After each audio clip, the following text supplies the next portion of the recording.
Welcome to another episode of Cannabis Health Radio. I'm Ian Jessup. And I'm Corey Yelland. Have you ever had a health issue that just kept getting worse and doctors couldn't help you, so you began experimenting on yourself to see what works? It's basically trial and error, and for some who are willing to go the extra mile to improve their ailing health, you discover cannabis. For many, it's a eureka moment. And joining us today to talk about his health journey and what the use of cannabis has done for him is Troy Gardner of Los Angeles, California. Troy, good of you to do this. We appreciate it. Oh, thanks for having me on.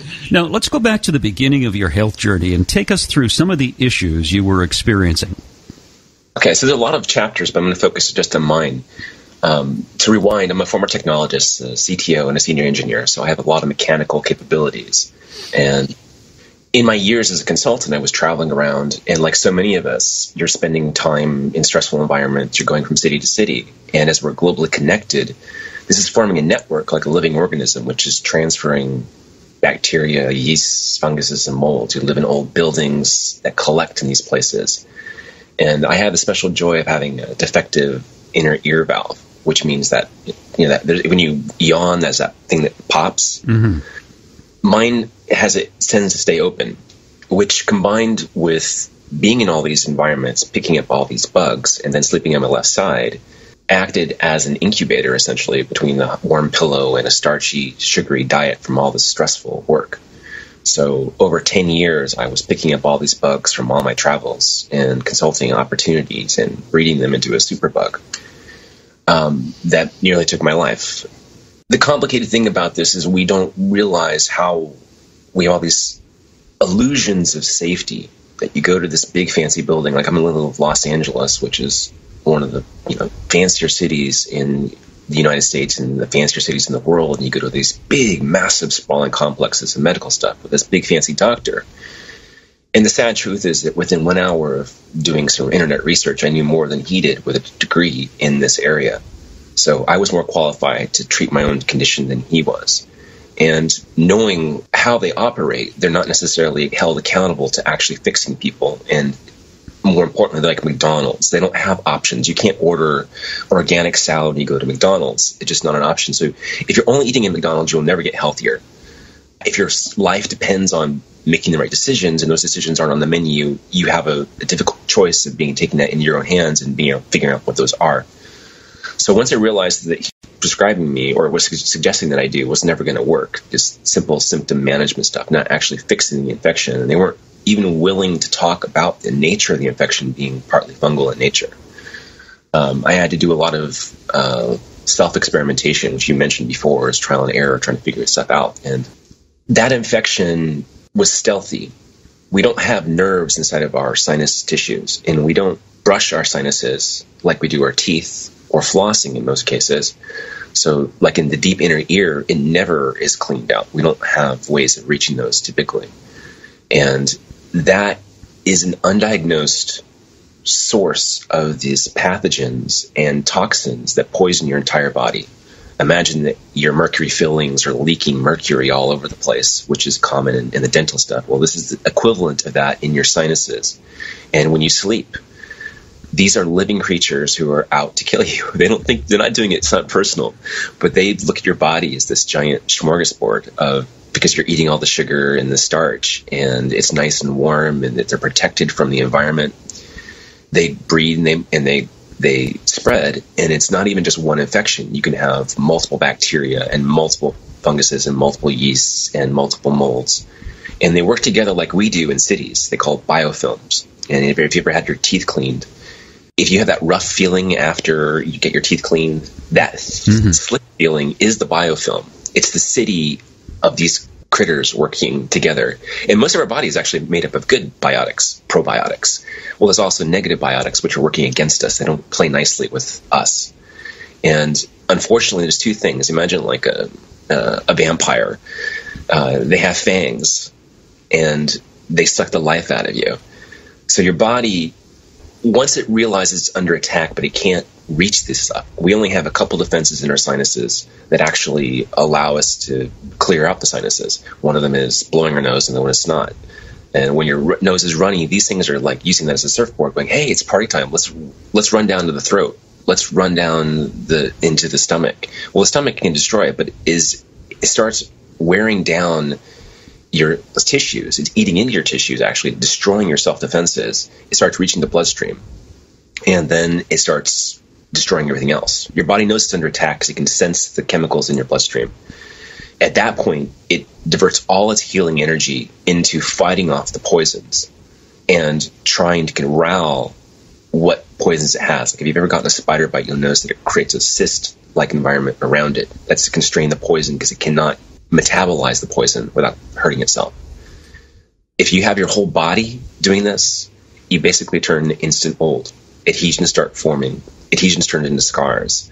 And in my case, it was diagnosed, well, your tissue gets more brittle because it's not healing. And in my case, I was working out thinking like, oh, I can't tell it's a sinus infection. I'm going to improve my diet, work out better. One time I'm doing a chin-up, and then I heard this pop in my neck.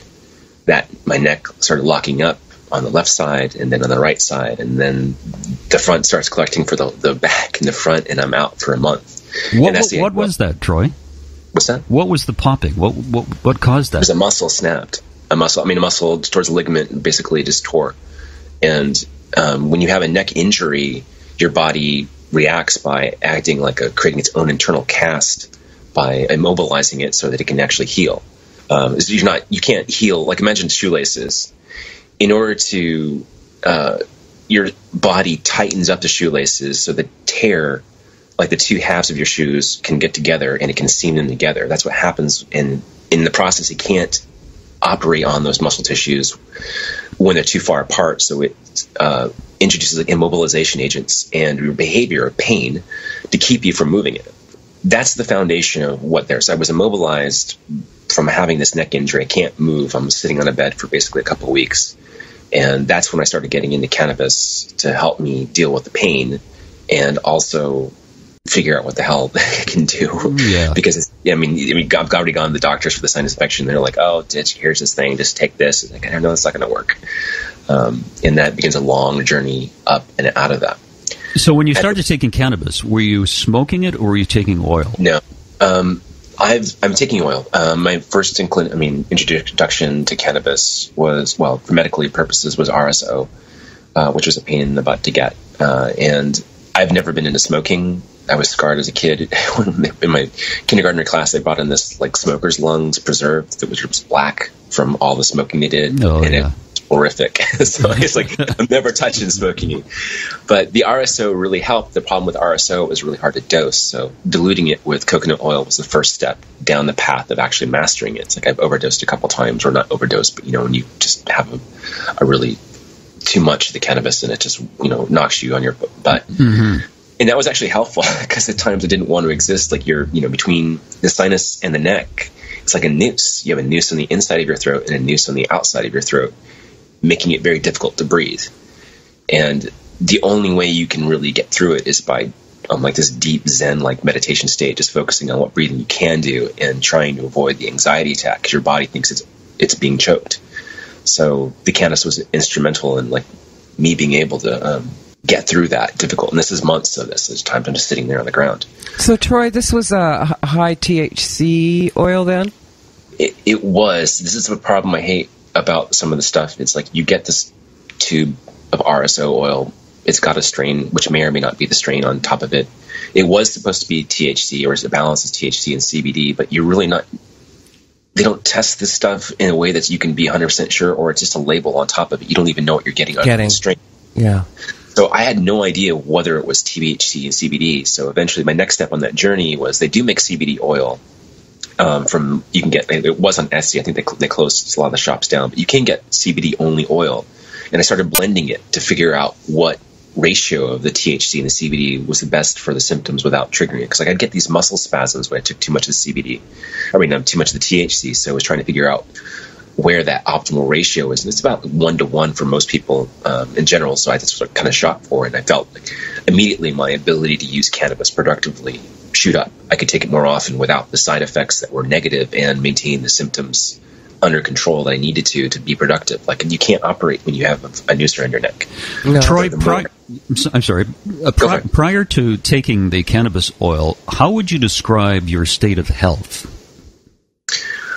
At the worst, I was close to death, actually, because the infection had spread to my gums, to my teeth, because I'm just sitting down on the ground. The nausea was gotten to a point that I wasn't eating. I had dropped from 165 pounds down to 140 pounds. I had constant migraines. I couldn't work, couldn't sleep, couldn't play, couldn't rest. I'm alone in my room, staring at the ceiling. The lowest point before things started turning around, I'm just sitting there staring at the ceiling, looking at my heartbeat go slower, realizing that this is it. There's no more. I can't go any farther. It's either this or death. I mean, I have to get up and do something. What I've been doing isn't working. Even the cannabis by itself, the doctors aren't working. The treatments I've tried aren't working. This stuff, everything I could find on the internet, everything I found on books and stuff about the infections, like all the superficial things like neti pots and essential oils and inhalers, and none of them were making more than a minor dent in the problem. So that was the worst part. Then cannabis did not help me beyond getting through that at that stage, but it helped me beyond that to push through it and get inspiration and start delving deeper into myself to develop what I call pain DAR, like pain insight.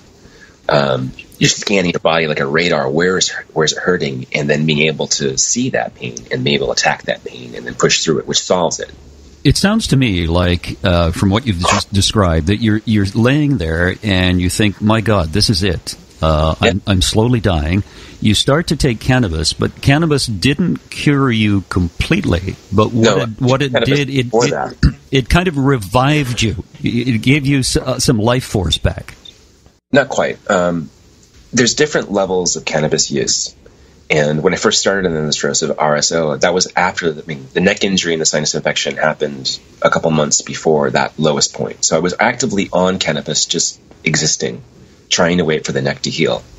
But the neck wouldn't heal because it was blocked by this stealth infection. That was the part I didn't realize. So in order to start, meanwhile, so I still have this constant neck noose inside of it and the sinus, snot, what I call snot noose, just this mucus running down in the throat on the inside. And I'm also like, your metabolism is trashed. I'm like 140 pounds. I look like a Nazi war camp victim. Your ribs are sticking out. You have no ability to, you're having a hard time even moving around.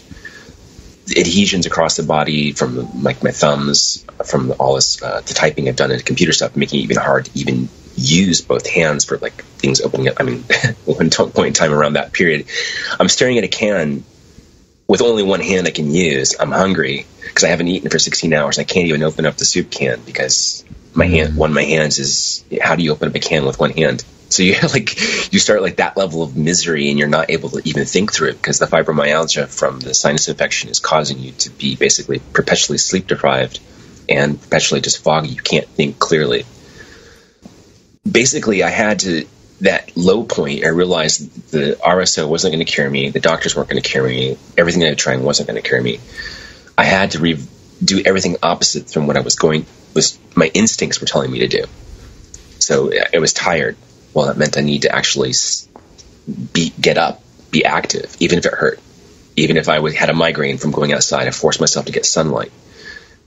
Small little changes like that over months produced enough a crack in these symptoms that I was able to get leverage on them.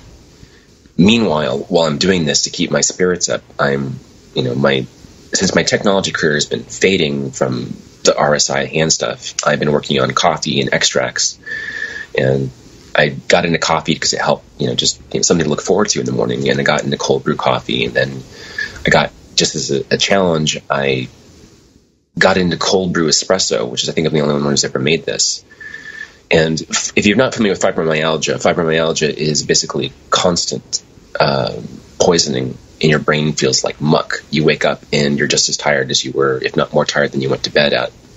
When I took a shot of this cold brew espresso, I'm already on cannabis, it added a crack in that. I was alert for an hour like I hadn't been in months, and that gave me perspective to see problems more clearly than it had ever before. And in that process, I realized that would also work for the cannabis. And that cold brew espresso I tried with some trim that I'd gotten from a friend who's a grower who was sympathetic to my cause, who's also a fibromyalgia sufferer.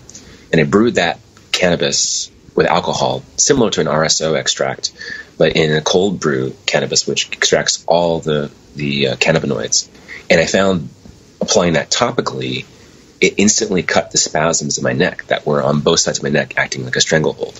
So now I have 2 leverage points on my symptoms, and I'm able to breathe. I'm able to think clearly. I tried it with, and another reason I'm still working on this extraction stuff, I tried that same approach with vanilla, and make this the most amazing vanilla as well, which is also espresso strength. And then I think, well, maybe I should try some other spices, see what else can I do with this stuff. And I got into lavender next, which pairs wonderfully with this cold brew coffee that I make. And I was starting to do some research on lavender and spices in general.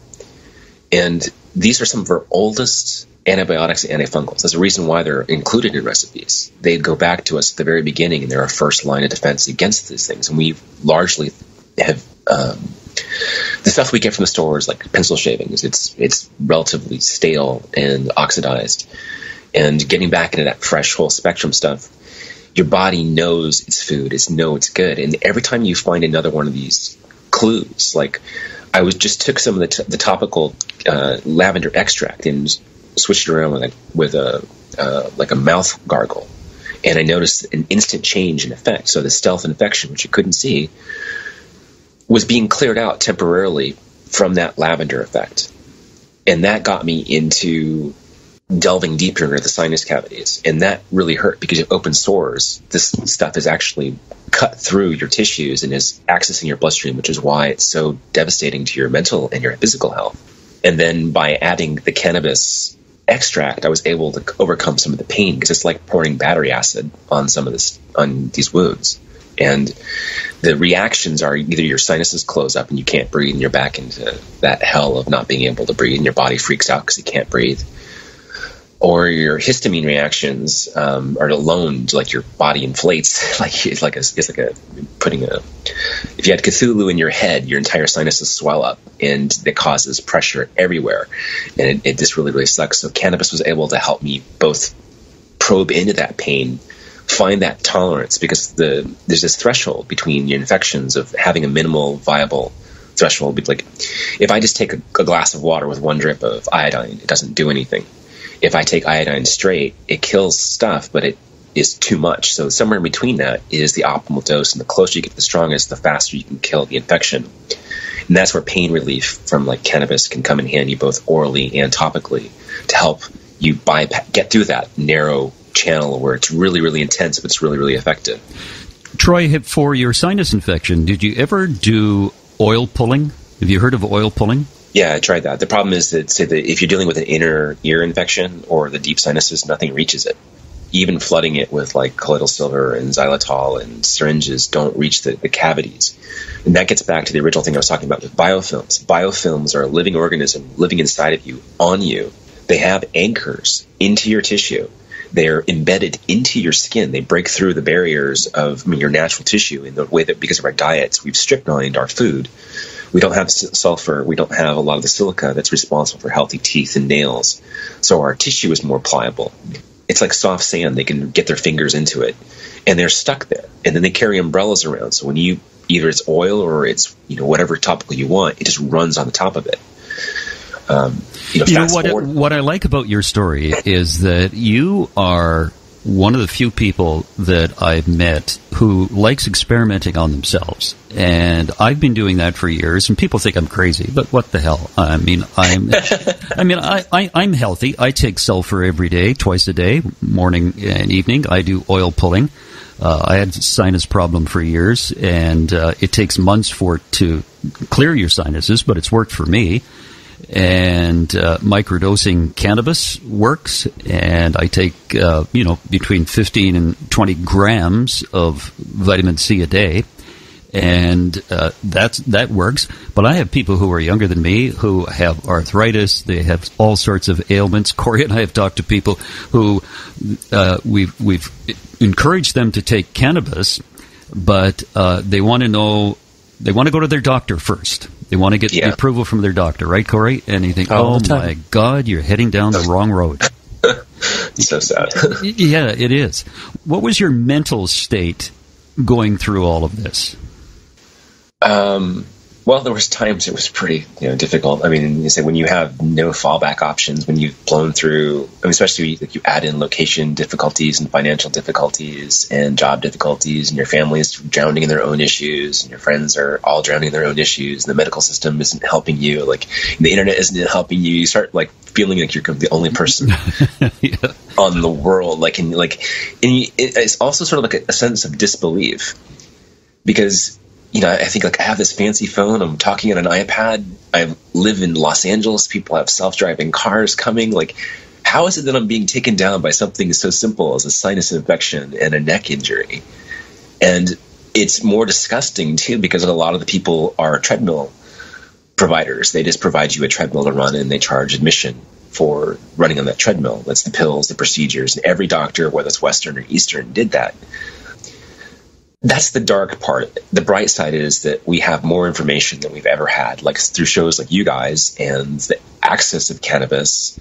We have tools and techniques. So it may be that nobody's ever had the exact issue that you have.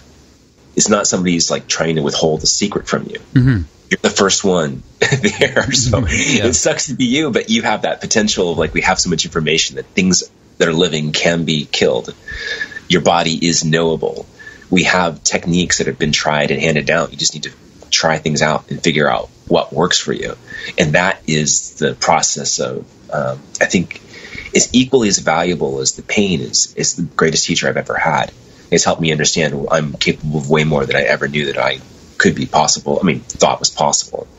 And even at the worst of the times, sometimes just knowing how to take another breath, as simple as that, get up and eat one more meal, go to sleep one more day, and things get better. It may not be 100% better. There's no pill that will turn you into a younger person overnight, and there's no pill that will ever turn you young perpetually. But you can live a high-quality life regardless of even being ill. I've had some of the happiest, most blissful times, even in the middle of physical duress, just by learning to be mindful and be grateful for stuff that I have. Being able to breathe, being able to eat when you haven't been able to breathe or eat before is a huge, unthinkable. Have to, I can actually think that level. I can actually sleep. These sort of fundamentals that we take for granted when we're healthy, and we lose track of when we start getting sick, and we fight desperately. And all these things are necessary for us to heal. We need to sleep. We need to eat. We need to rest. And the more we can access those things, and they're accessible at any point in time through mindfulness, meditation, and the proper use of cannabis. And cannabis can be used as an escapist drug or an enlightenment drug, depending on your dose and how you're doing it. And that is a choice you have to make. And there are times when you need to escape. If you're, completely broken, it's okay sometimes to escape your depression. But there's other times you really need to push through it and get the work done you need to get done. Do you know what we find in life? The most exciting, wonderful things in life aren't necessarily found outside of us. They're found inside of us. Totally. The discoveries that we make about ourselves. And we've interviewed some incredible people on this program who have had some very, very serious ailments, Corey being one of them, who have just gone into themselves and discovered cannabis, and they've essentially cured, cleared, corrected, however you want to describe it, their ailments, and it's changed them as a human being. And it's done that for Corey. Yeah, it's totally changed my life. Changed your life, and it's changed you, Troy. Yeah, and also, I think Corey, you were saying you've helped 1,000 people or so, and how many people your program reaches.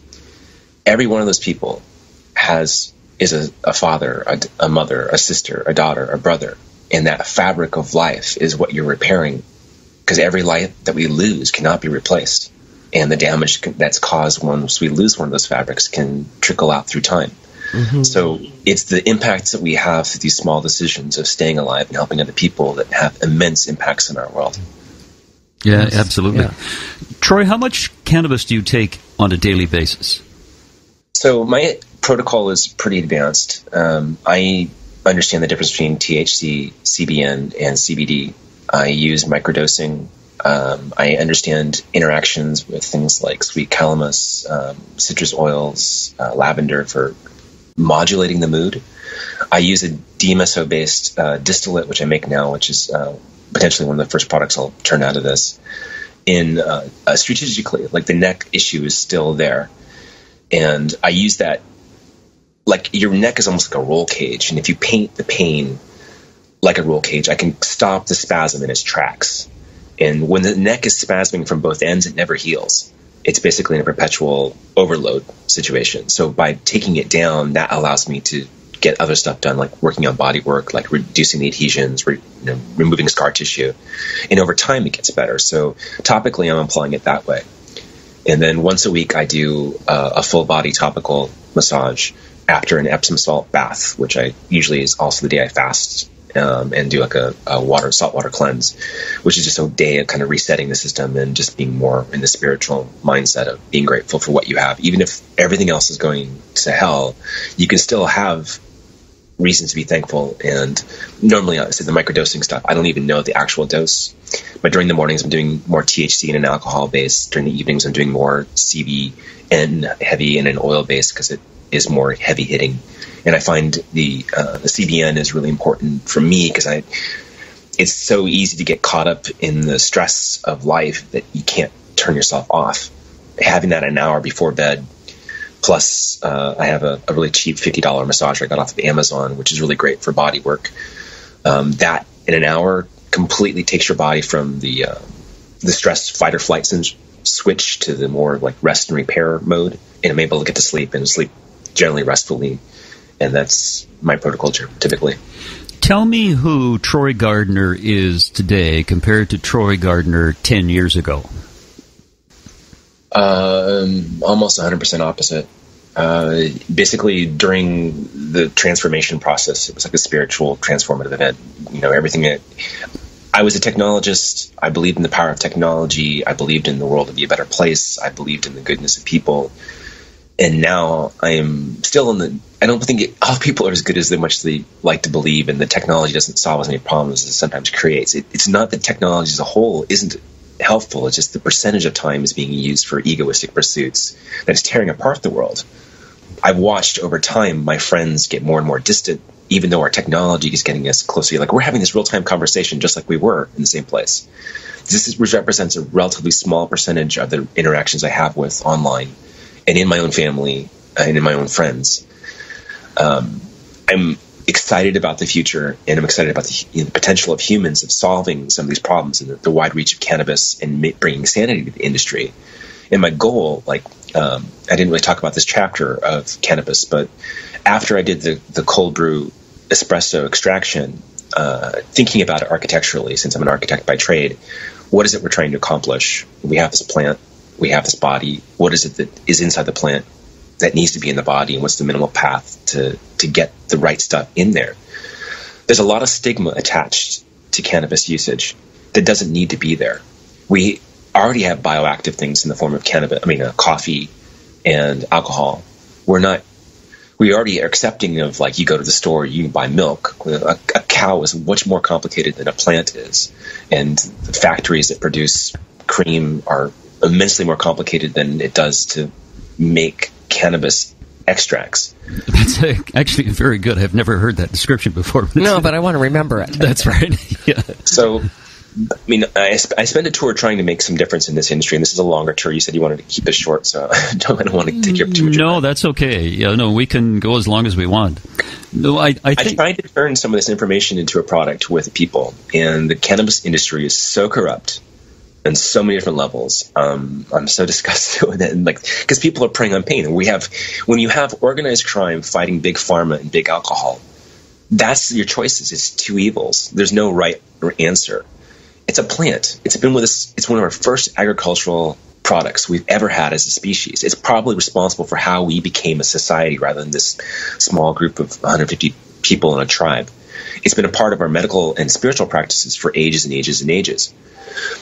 As a plant, it doesn't need anything to grow other than sunlight and good soil. And we've been moving it into these cubicle farms with artificial light, artificial air, hydroponic systems, basically strip mining it and turning it into a slave so we can grow it faster, cheaper, without respecting the harmony of the plant that nature provided with us.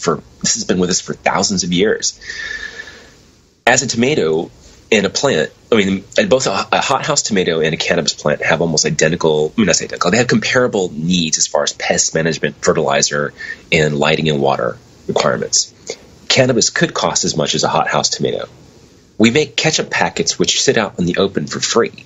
You go to any sort of like hamburger stand, ketchup is in a pump dispenser. They're not charging you per pump. You're not being tracked per milliliter of this stuff. That's where cannabis needs to be.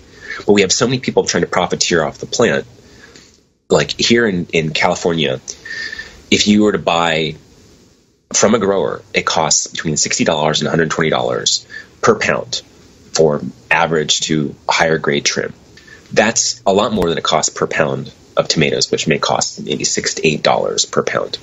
And the legislation is adding $500 on top of that. The new legislation in California is adding $500 on top of it. So that shows you the level of distortion.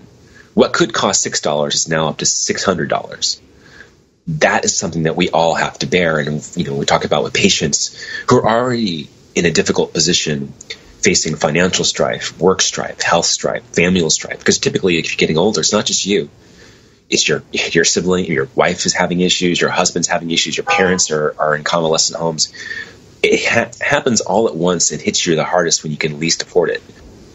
We have the technology now to turn cannabis into something in the equivalent of a ketchup packet. And I already have that working in my local lab, which is long term I'm trying to get this out there, where it hits within a couple seconds.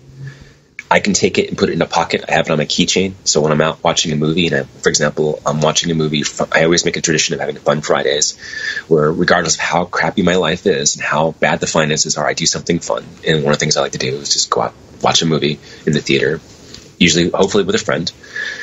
And if I have a muscle spasm in the neck and I have a choice between getting up and missing part of the show and then trying to medicate, well, with a vape pen, that's just difficult. Like, where do you do that in a movie theater sanely? With a keychain dispenser, which is just a spray pump with this active stuff, I can just spray it on my neck.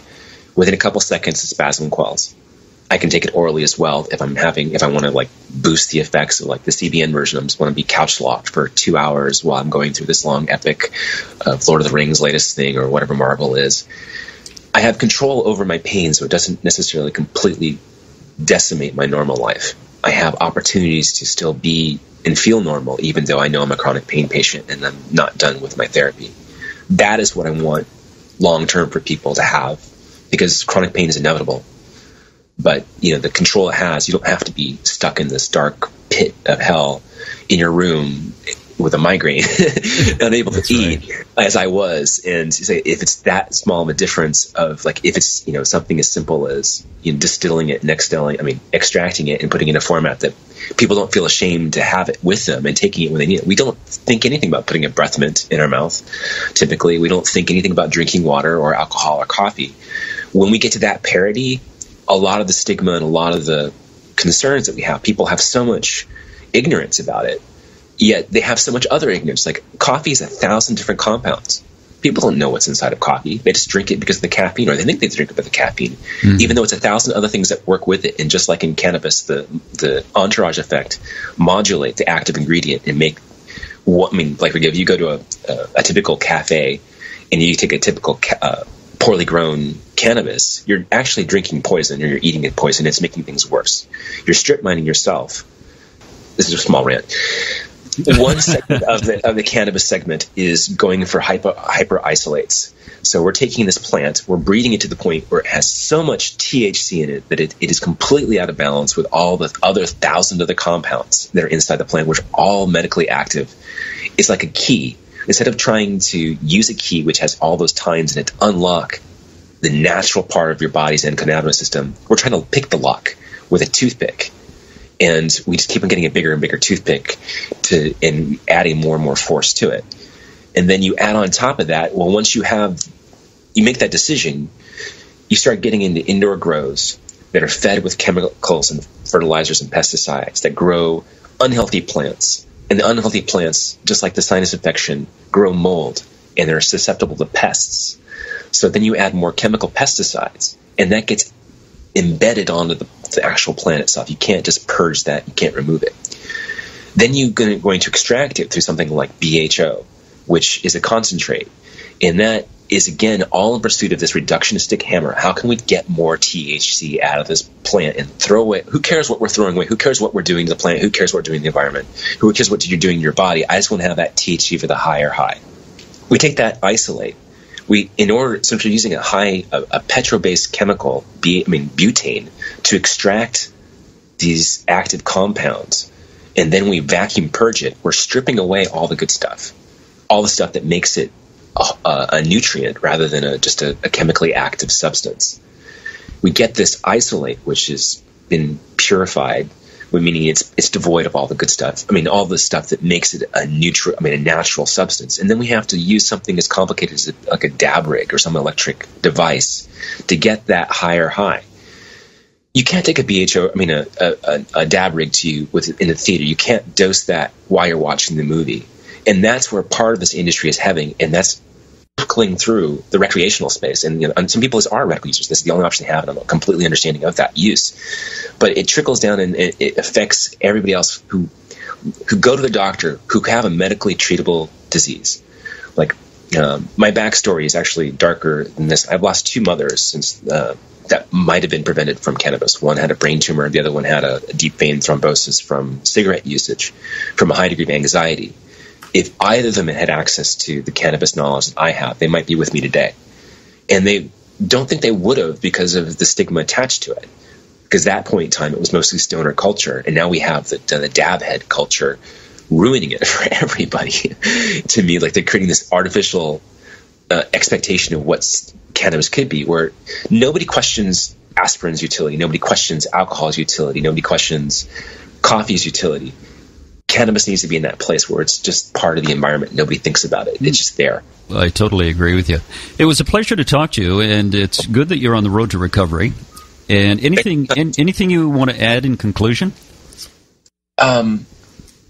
Stay curious. Anybody who has pain, sometimes it feels like you're really, really without hope. Yeah. And if you just stay curious and play with it, try to understand the pain is there to protect you. It's trying to tell you can't go this way.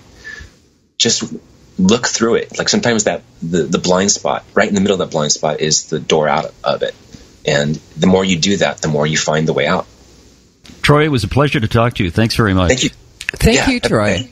Bye. And that's another edition of Cannabis Health Radio. Wherever you are in the world, thanks very much for listening. You've been listening to the Cannabis Health Radio podcast. Visit our website, cannabishealthradio.com, and follow us on Facebook and Twitter.